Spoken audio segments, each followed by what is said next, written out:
Hi guys, welcome back to my YouTube channel.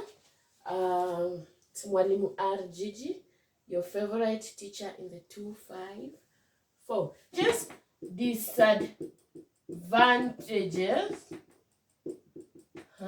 We can have some of the disadvantages as high running cost.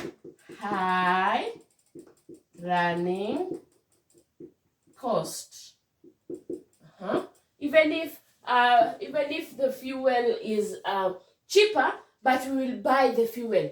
Not like the hydroelectric power that the water is just available, but for fuel, even if it is cheap, the coal is cheap, we will buy it as we continue generating the power. So that makes the running cost to be high. Then we have pollution of air due to generation of smoke. So the thermal or steam generating power produces smoke. So it produces smoke,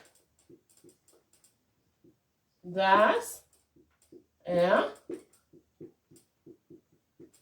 So it pollutes the air because of the smoke production.